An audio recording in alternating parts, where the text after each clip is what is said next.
One of the biggest questions that a God-fearing person faces is, how can I recognize when God is sending me a sign? You have probably felt that He is sending you a sign, but are not sure. Today you will learn to recognize when God is sending you a sign. May God bless your spiritual journey with this guide today.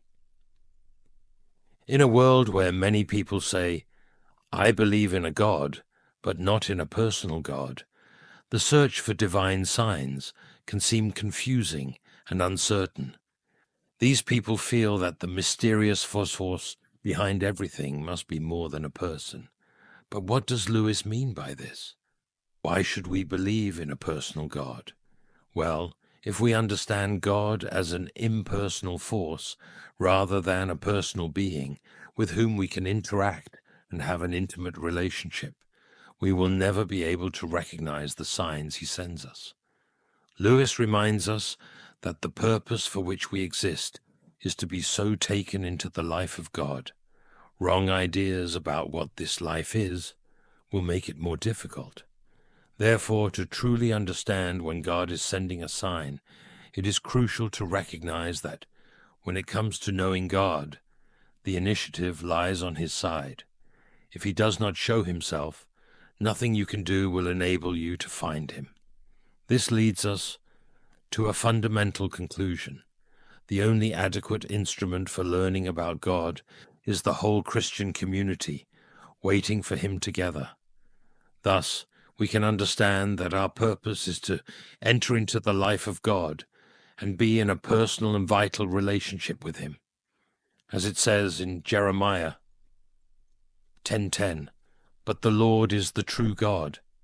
He is the living God and the everlasting King. At His wrath the earth trembles, and the nations cannot endure His indignation." In this way, it will be much easier to identify God's signs. For this, it is essential to approach with a humble heart, recognizing His sovereignty and seeking guidance not only individually, but in communion with other believers. The clarity and confirmation of divine signs are, above all, the fruit of a sincere and collective relationship with God, where He and only He reveals Himself to us unmistakably. Now, how can we feel when God is sending us a sign? What changes when something happens by chance compared to when God is trying to communicate something profound to us? Firstly, there are signs and wonders. These are used by God according to His will, but we should never demand this kind of sign, for it is not our place to test God. As Jesus taught us in Luke 4:12, Jesus answered, "It is said, 'Do not put the Lord your God to the test.'"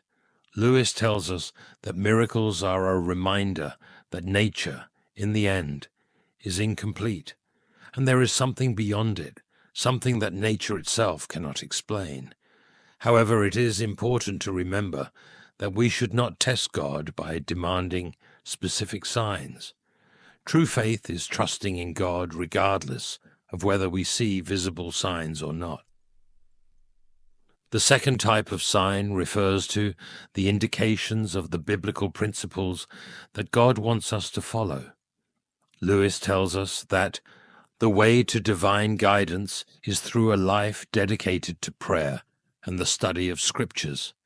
The answers we seek are often already answered in the words of the Bible, and it is through reflection and prayer that we can discern God's will for our lives.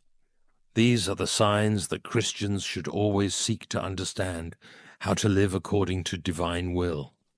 Imagine you are seeking God's guidance about whether you should date someone. Instead of looking for a falling star, first ensure that this person shares the same faith. If they are not Christian, that is a clear sign that God does not want that relationship for you. As taught in 2 Corinthians 6:14, "Do not be yoked together with unbelievers." Thirdly, there are signs that fall into horoscopes and superstitions. Lewis tells us that prayer, not superstition, is the way to discern God's will. We should seek divine guidance in Scriptures and in our communion with Him, not in empty signs and superstitions. True guidance comes from an intimate relationship with God, where He reveals His will through His Word. These signs arise when we seek symbolic meanings in things irrelevant to our questions addressed to God. For example, a falling star should not be interpreted as a divine indication to start a relationship, as this does not align with biblical truth and relationship principles. Christians should avoid involving themselves with such signs. In this video, we discuss the second category of God's signs. Below are 5 common indications that God may truly be sending you a sign. First clue: if what you believe you have heard from God comes true in reality, it is likely a divine sign. Lewis tells us, "What is the use of reason? Reason can help us understand the evidence that God is guiding us, but true confidence comes from recognizing that there is a will higher than ours. Often what we think is divine guidance may be influenced by our desires and thoughts. However, when we see God's actions manifest in the world, we have a tangible confirmation of His will. It is this confidence in God, regardless of our internal doubts, that allows us to follow His path. A common mistake is to value more what we hear internally than what we observe externally. God gives you some control over your thoughts and feelings, but most external events are under His control. Thus, if something happens outside your control, it is more likely to be God's work. When you feel you have heard something in your heart, how do you discern if it is your imagination or a divine message? Confirmation comes when what you heard manifests in the real world. You can imagine God's voice internally, but only God can create tangible evidence externally. Therefore, it is not enough to feel that God has told you something. If it is truly a divine message, it will come to pass. Titus 1:2 states that God never lies and His words always come true. If something you feel you heard from God does not happen, the problem does not lie in God's power, but in our ability to hear and interpret His message. Deuteronomy 18:21. 22 clarifies, "You may say to yourselves, how can we know when a message has not been spoken by the Lord?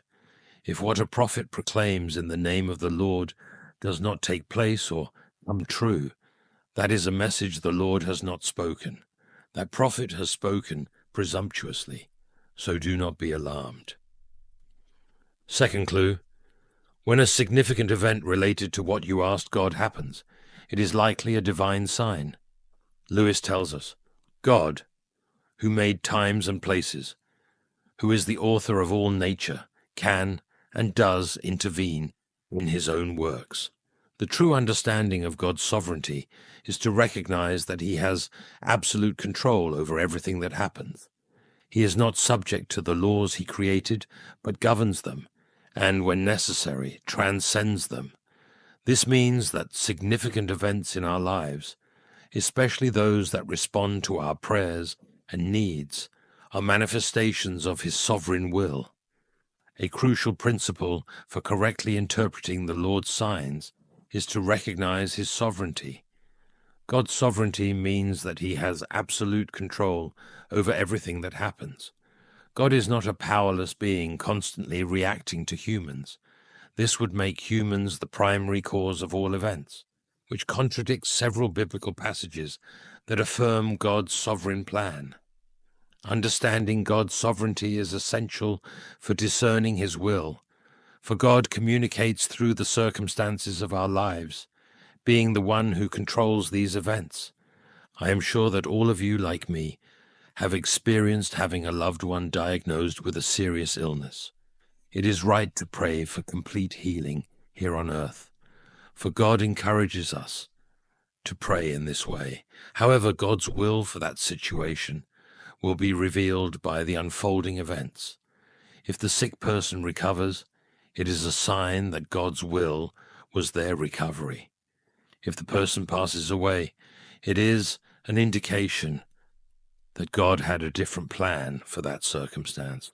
To illustrate with a less serious situation, consider someone starting a relationship shortly after you ask God if you should date that person, or if you ask God about making an offer on a house and suddenly the house is taken off the market. Clearly, that is a sign that God's answer is no. If you are seeking guidance about starting to sing publicly and unexpectedly, the worship leader at your church invites you to join the worship team.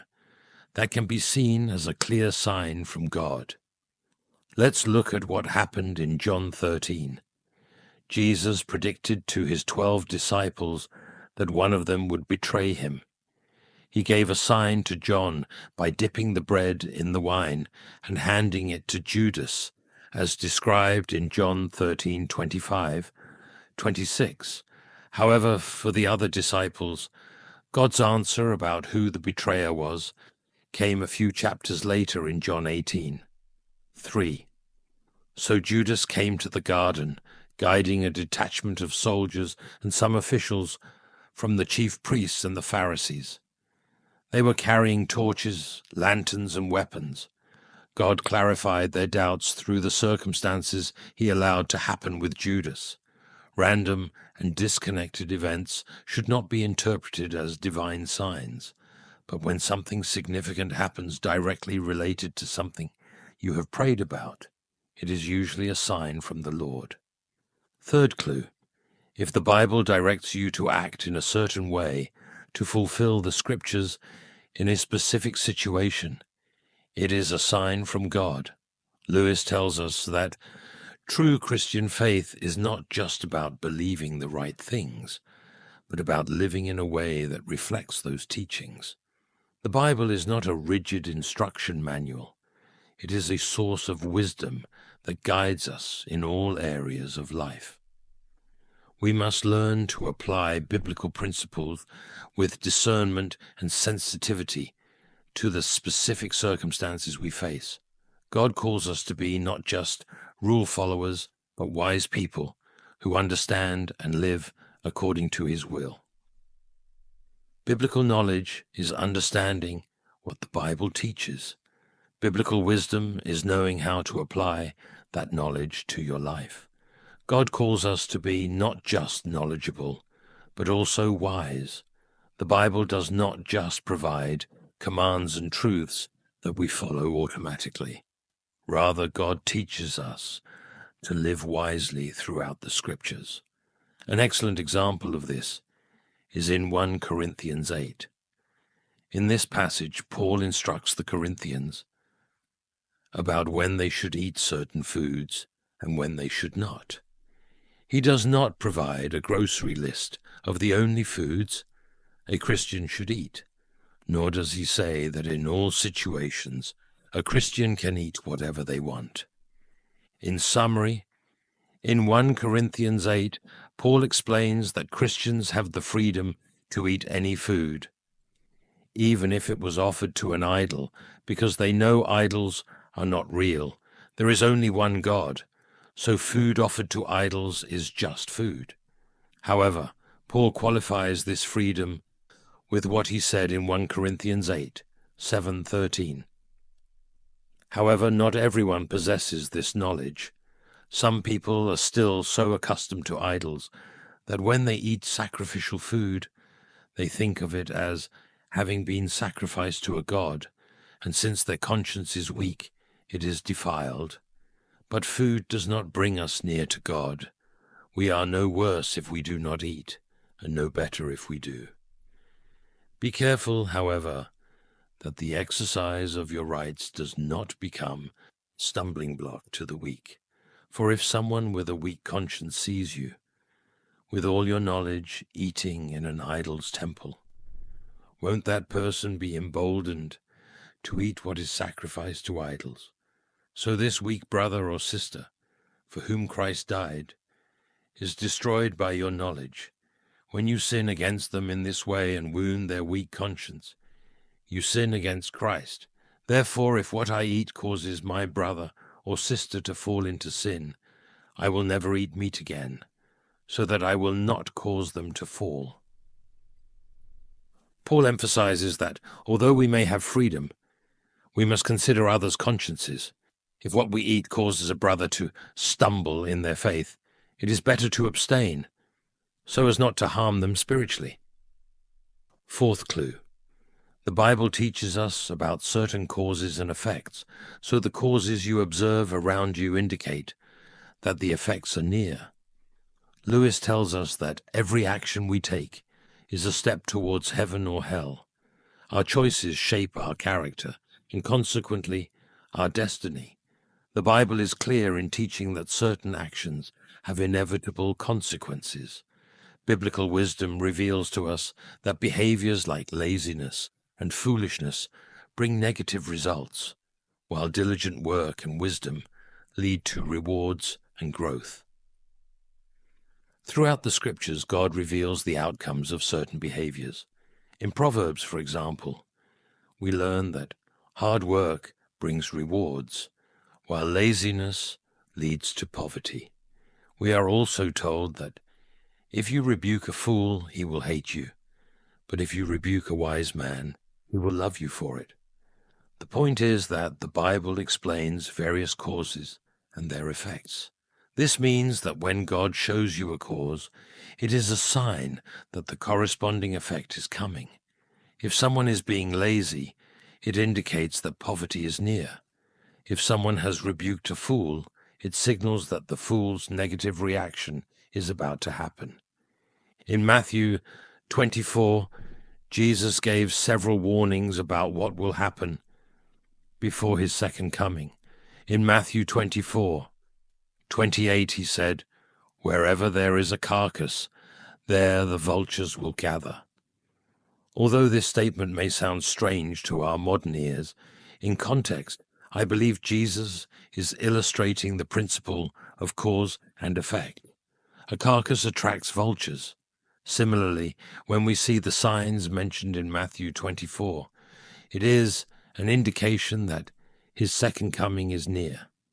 This principle applies to all of life. When the Bible describes a cause and effect, and you witness the cause, it is a sign that the effect is about to occur as well. Fifth clue. When God is giving you a sign, you will gain clarity and not confusion. Lewis tells us that prayer is how we connect with God, and through it, he gives us the clarity we seek. When we ask for guidance, he does not leave us in darkness, but illuminates us with his wisdom. God is not an author of confusion. He guides us in ways that we can understand his will, provided we approach him with a sincere and open heart. A common mistake is to incessantly seek the meaning of a specific event, trying to discover what God is saying. While it is wise to ask this question, it is not prudent to insist if the answer does not come. Forcing a meaning for every little thing that happens in life is not wise. God is capable of making you understand what he wants to communicate.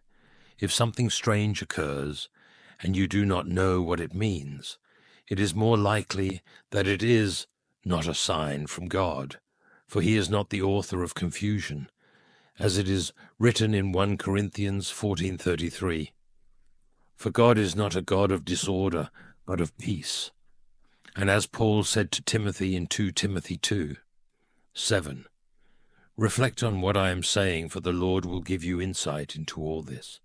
God is the one who grants understanding. When you need wisdom, you should ask for it, as James 1:5 says.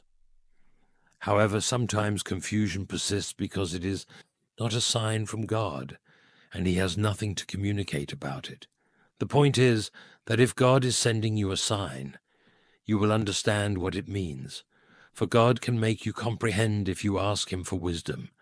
Being intentionally ignorant or rebellious about what you know God is saying is one thing, but if you sincerely seek to follow God's will and approach him humbly, He will not send signs to increase your confusion.